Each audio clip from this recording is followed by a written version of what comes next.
Maybe this has happened to you before. The doorbell rings. Someone wants to stop by, sit down for a chat, maybe stay a while. But inside, you feel that little knot of discomfort, an inner resistance, a quiet, almost desperate urge to simply say no. It's not that you dislike people, and it's not that you're angry at the world. The truth is, you just don't enjoy having visitors. You'd rather keep your home quiet, your routine undisturbed, and your energy preserved. And let me pause here to say this. These are not just abstract ideas. This is my perspective as a woman who is now 78 years old. I've lived long enough to know myself, and I've spoken with so many others who quietly feel the same way. What I'm about to share with you is not just theory, it's advice drawn from real life and from years of reflecting on what it means to protect your own space and peace. If any of this sounds familiar, take a breath, because in this video, we're going to talk about something most people never admit out loud, the very real and often misunderstood discomfort that comes when someone enters your personal space. Carl Jung, the father of analytical psychology, believed that this tendency points to something much deeper within human nature. Today, I'll share 6 key insights from Jung that explain why some people simply don't like having visitors, and why that's not only natural, but may also be a sign of growth, depth, and inner strength. So stay with me until the end. And before we dive in, don't forget to like this video, subscribe to the channel, and share your thoughts below. Do you also feel uneasy when someone shows up unannounced? I'd love to know if you see yourself in this. Have you ever wondered why some people seem to thrive in social gatherings, whether it's a party, a family dinner, or an unexpected knock on the door? While you, on the other hand, feel drained just by the thought of having guests. Maybe you enjoy people, you like conversation, and you maintain good relationships. But the moment someone wants to step into your home, something inside of you pulls back. It feels as if their mere presence threatens to consume your energy. And there's a very real explanation for this. Carl Jung, one of the most influential psychologists of the 20th century, gave us 2 terms that are now part of everyday language: introvert and extrovert. But don't misunderstand. Jung wasn't simply describing shyness versus sociability. He was pointing to something much deeper: the natural direction of psychic energy. Extroverts, he said, direct their energy outward. They feel nourished by people, stimulation, and the external world. Contact with others charges their batteries. Introverts, on the other hand, function in the opposite way. They recharge from within. Their energy source is silence, reflection, solitude. That's why when introverts are overly exposed to the external, long conversations, surprise visits, noise, or interruptions, their system begins to shut down. It's not arrogance, it's not coldness, it's a psychological necessity. And here lies the key. Not liking to receive visitors isn't a flaw or a social deficit. It's simply the way your energy is structured.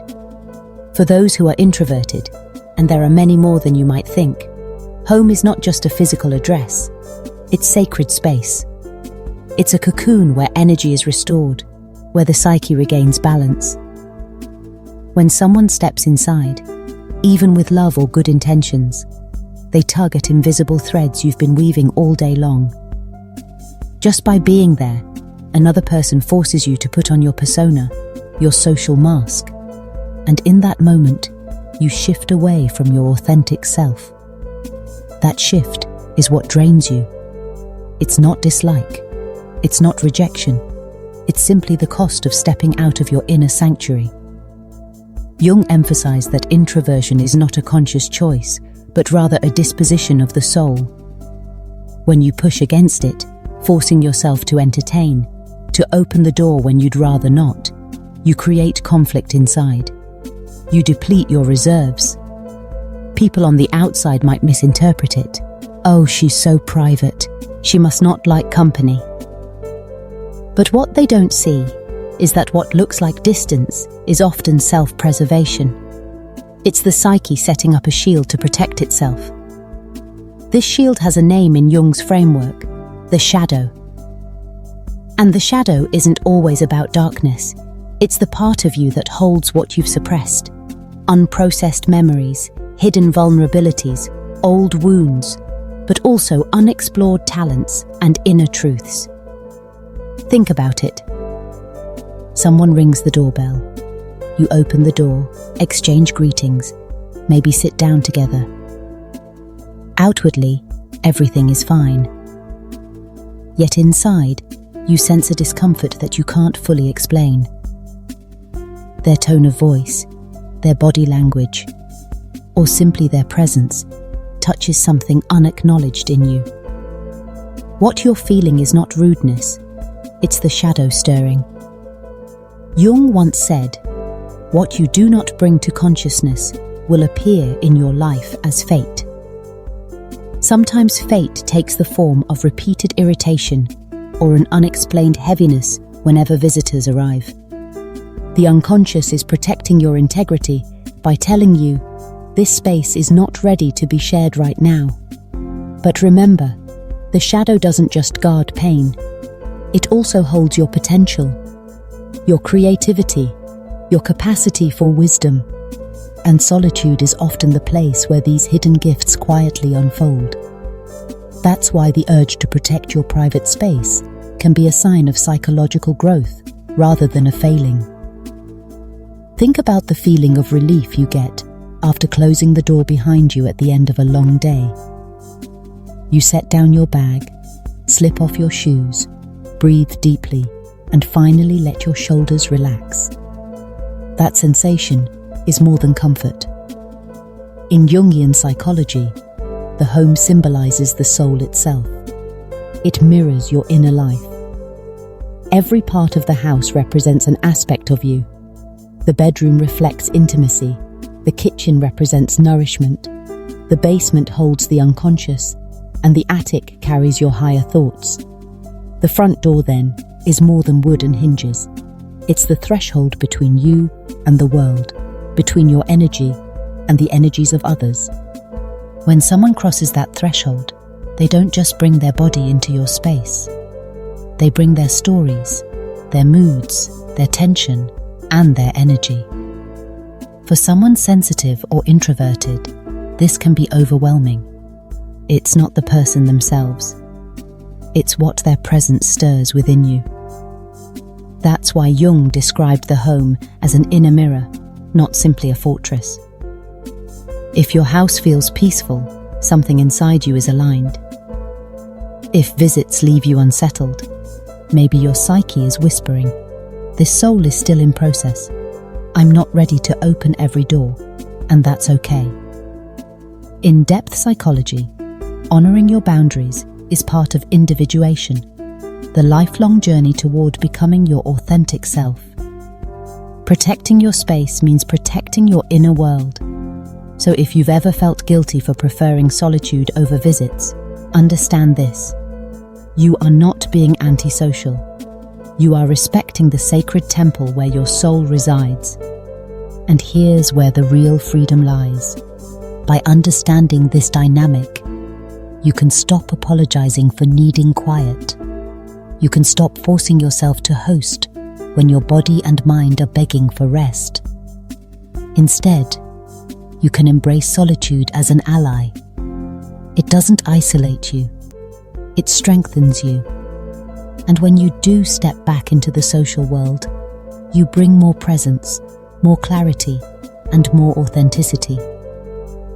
So the next time you feel that inner recoil at the sound of the doorbell, don't label it as weakness. See it for what it is. A message from your psyche, reminding you to care for your energy, to honor your shadow, and to protect your sacred space. Because solitude, as Jung understood, is not emptiness. It's the soil where your deepest roots grow. And when you protect it, you're not shutting people out. You're ensuring that when you do let them in, you can offer them your truest self. If these words touched your heart and sparked inspiration within you, leave a 3 in the comments to let it shine. If they did not, leave a 0 in quiet honesty. Every thought you share is a gift. Thank you for giving us a moment of your precious time. Have you ever caught yourself smiling politely when deep down all you wanted was silence? Maybe you brewed the coffee, made small talk, nodded at the right moments, while secretly thinking, when is this visit going to end? It feels harsh, doesn't it? A little ungrateful, maybe even cold. But don't worry, you're not heartless. What you're experiencing is something Carl Jung explained over a century ago. Jung called it the persona. The persona is the mask we wear to face the world. It's the polished version of ourselves that adapts to work, to family gatherings, to friendships, even to those unexpected drop-ins. And here's the important part. The persona isn't fake. It's useful. It's necessary. But it's not the whole truth of who you are. It's only a fragment, usually the most acceptable one. The problem begins when you're forced to wear that mask inside your own home, the one place that should feel like a sanctuary. For those with a strong persona, introverts, sensitive souls, reflective thinkers, a visit can feel overwhelming. Suddenly, you're performing. You're choosing your words carefully, controlling your facial expressions, paying attention to how long the conversation drags on. Meanwhile, you're silently worried about the stack of dishes in the sink, or whether the lighting feels too harsh or too dim. All of this drains psychic energy, more than most people realize.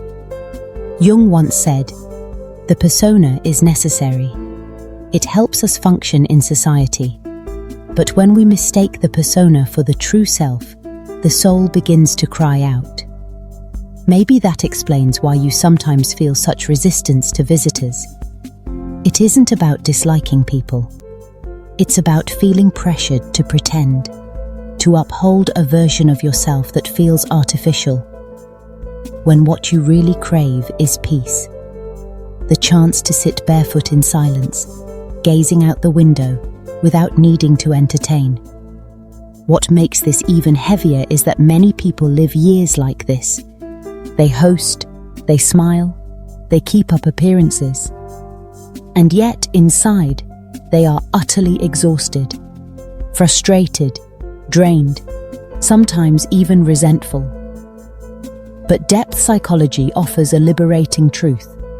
You have the right to be fully yourself in your own space. You are allowed to say no. You are allowed to close the door. You are allowed to decline an invitation, to silence the phone, to guard your alone time without guilt. Because every time you say yes to everyone else while saying no to yourself, you abandon the very place where your soul finds rest. In those moments, you may feel antisocial, out of step, even ashamed. After all, we live in a culture that glorifies being on, loud, busy, socially available. But Jung saw withdrawal differently. For him, the impulse to retreat was not a weakness. It was often the beginning of life's greatest inner journey, the process of individuation. Individuation means becoming who you truly are. Not what your parents wanted, not what your culture demands, not the polished persona you've learned to perform. It's the integration of light and shadow, the conscious and the unconscious, the essence that makes you uniquely you. And that process doesn't happen in noise. It happens in quiet. It unfolds in solitude. So that tension you feel when guests arrive, that's not laziness. That's your psyche protecting itself. It's a boundary rising from deep within, keeping out distractions so you can hear the whispers of your inner life. Something inside you is waiting to surface. But to hear it, you need space. Jung put it clearly. Loneliness does not come from having no people around, but from being unable to communicate what matters most to you. That's the heart of it. You're not avoiding people. You're craving authenticity. You're longing for the chance to listen inward, to honor what truly matters. But how can you do that in the middle of endless chatter, with a guest who lingers too long, or a conversation that never reaches your soul? The truth is, some seasons of life demand conscious solitude, not as escape, but as immersion. You don't withdraw to vanish. You withdraw so you can return more whole, more centered, more authentically yourself. While the world outside tugs at you with obligations, events, errands, expectations, your inner world quietly asks for something else. Patience, silence, stillness. That gentle voice says, "Wait, don't open the door just yet. Take care of me first." And maybe, as you're listening now, you feel a subtle relief, like a breath you didn't know you were holding. Because finally, someone has put words to a truth you've felt for years. This discomfort with visitors, this nearly physical unease you've treated as a flaw, is not weakness at all. It is depth. It is the soul's way of keeping you close to yourself. If Jung were here beside you, with his calm eyes and steady voice, perhaps he'd say, "You are not wrong for wanting to be alone. You are simply listening to the voice of your soul." And that is rare. So let me share with you 6 deep and timeless insights from Jungian psychology about people who prefer to be alone, especially when it comes to protecting the peace of their own home. First, you are probably more sensitive to the energy of spaces than you realize. Jung once said, "The unconscious perceives what the conscious mind misses." Some people are highly attuned to the atmosphere around them. The tone of a voice, the weight of a gaze, even the silence between words, these things carry energy. And when someone enters your home, they don't just bring their physical body. They carry unresolved emotions, unspoken tensions, and personal stories with them. Sensitive people can feel this immediately. What others dismiss as nothing, you experience as heaviness or restlessness. It drains you faster than most would ever guess. Second, your psyche needs space to breathe. Jung believed that introversion isn't weakness, it's a psychological necessity. Time alone allows your inner world to reorganize itself. Silence is medicine. Yet even one unexpected visit can shatter that fragile equilibrium. To outsiders, it may look like laziness or avoidance. In reality, your system is gasping for air. Your mind and soul are asking for order, for stillness, for uninterrupted rest.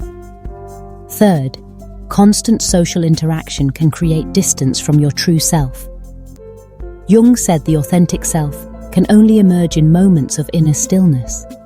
But when you're caught in endless polite conversations, hosting, smiling, and playing the part, you often have to set yourself aside. It's not that you dislike people, it's that being on requires you to silence parts of yourself. Over time, this creates a deep fatigue. You start to long for moments where you don't have to wear a mask. Fourth, the presence of another person can awaken your shadow. Jung used shadow to describe all the parts of ourselves we've hidden, old wounds, unresolved memories, traits we've rejected. Sometimes, all it takes is a casual remark from a guest, and suddenly, irritation bubbles up. It may not even be about them. What you're really feeling is your shadow rising to the surface. Their words or energy have brushed against something unhealed within you. That's why you feel so unsettled. Fifth, withdrawal can signal the beginning of something sacred, your individuation. Individuation, as Jung defined it, means becoming who you truly are. It begins when you stop bending to what others expect and start listening to your own inner voice. The moment you recognize that you need silence, not to escape life, but to engage with it more deeply, that's when your real journey starts. Alone time becomes less about running away and more about moving closer to the truth of who you are. Sixth, learning to honor yourself is the most powerful step of all. You begin to say no without guilt. You close the door without shame. You respect your boundaries without apologizing. Every time you force a smile when you don't want to, every time you host when your energy is gone, you betray yourself. But when you choose to rest, to listen inward, you reclaim your power. You realize that protecting your soul isn't selfish, it's survival. Now, imagine an old man with a white beard, carrying a lantern as he walks alone through a quiet night. This is the archetype of the hermit, a symbol with deep meaning in Jungian psychology. Jung described the hermit as a universal image that lives in each of us. What does it represent? The call to withdraw, to seek wisdom, to step into silence so the inner light can shine. For you, that may look like closing the door, turning off your phone, and simply being still. It's not about rejecting people. It's about answering your inner hermit's call. He reminds you that only in quiet does true clarity appear. And here's the truth. Choosing solitude is also an act of resistance. It pushes back against the frantic pace of modern life, against shallow connections, against the demand to always be available. Saying, "I need quiet," is an act of self-love. It's soul care.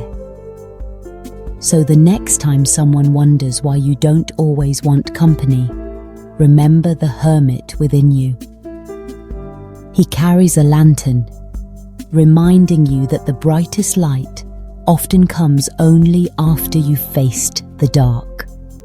And it's more than okay. It's necessary to need silence in order to find yourself again. Have you ever noticed how powerful solitude can be when it's embraced with intention? It's not just about being alone, but about what you do with that time. Carl Jung often referred to the hermit, not as a sad figure or someone who failed socially, but as a guardian of wisdom. When you follow the hermit's call, solitude transforms into a path of growth. In that quiet space, you begin to hear answers the noise of the world has long drowned out. You allow yourself to feel deeply, think clearly, and reflect without being rushed. In those moments, your soul begins to heal. You see the patterns of your life, integrate the shadows you once avoided, and uncover parts of yourself that have been hidden for years. Most of all, you cultivate a quiet strength and inner confidence that does not rely on external approval. Of course, this path isn't always easy. We live in a culture that rewards constant productivity, networking, and being socially available. The world celebrates doing, not being. But the hermit reminds us of a timeless truth. In order to show up fully for others, you must first show up for yourself. That is the true wisdom of solitude. So if you decline a visit or prefer to spend time alone, you are not shutting the world out. You are preparing your inner self so that, later, you can connect more authentically, with yourself first and then with others. This brings us to a central question. How do you balance solitude with connection? Jung taught that a healthy life is not about denying the social world or retreating into total isolation. It is about cultivating a dialogue between both sides. The hermit calls you inward, towards silence and reflection. The outer world calls you outward, toward action and participation.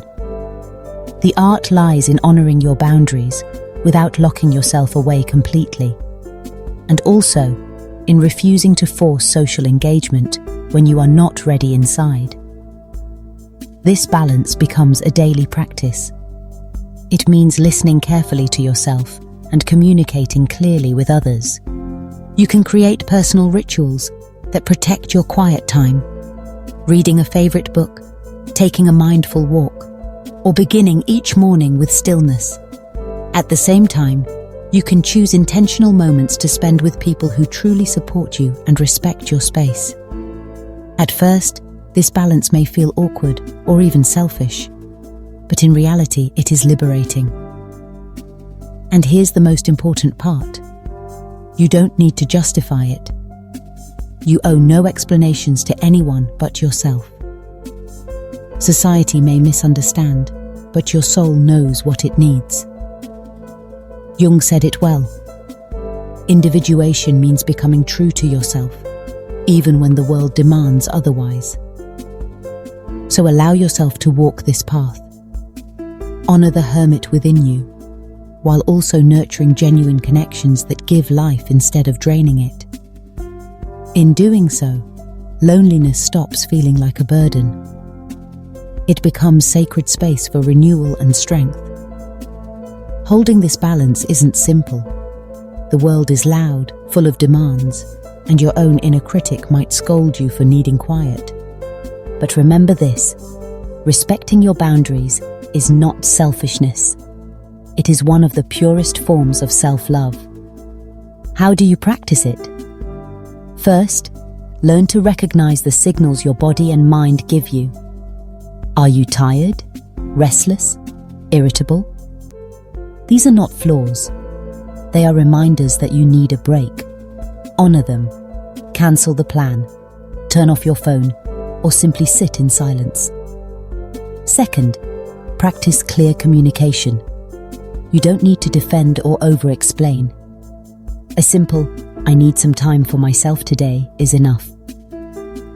The people who truly love you will understand. Those who don't, well, that reveals something important too. Third, create a sacred space. It could be a cozy chair by the window, a favorite bench at the park, or a morning ritual that grounds you. This is where you meet your deepest self. This is where your inner hermit feels safe. Finally, practice gentleness with yourself. Don't expect to always function at full speed or meet every social expectation. Give yourself permission to simply be. When you honor your longing for solitude, you honor your soul. And in that act of honoring, you move closer to wholeness. As Jung taught, the journey inward is not escape, it's the path home. As we bring this reflection to a close, let's pause and truly acknowledge what solitude gives us. It is not emptiness, and it is not isolation. It is space. Space to breathe, space to feel, space to listen to the quiet voice within that so often gets drowned out by the noise of the outside world. Carl Jung reminded us that individuation, becoming who we truly are, can only happen when we honor both our inner and outer lives. Solitude is the fertile ground where that process takes root. Think about it this way. When you step back from constant activity, you allow yourself to reset. You stop performing for others and begin to live for yourself. And in that silence, you may discover a strength you didn't know you had. A strength that will carry you back into the world more grounded, more authentic, and more at peace. Solitude, when embraced, isn't about cutting ties. It's about weaving stronger, more intentional ones. It's about meeting others not from exhaustion or obligation, but from fullness. So the next time you feel the urge to withdraw, don't scold yourself. Don't call it weakness. Recognize it as a sacred invitation from your soul to rest, to heal, and to grow. The hermit within you carries a lantern, and that lantern shines brightest when you dare to walk into the quiet. If this message spoke to you, I'd love for you to join the conversation. Leave a comment and share your thoughts about solitude. Has it been a gift in your life? Don't forget to hit the like button, subscribe for more reflections like this, and share this video with someone who may need a reminder of the power of stillness. Together, let's celebrate the wisdom of silence.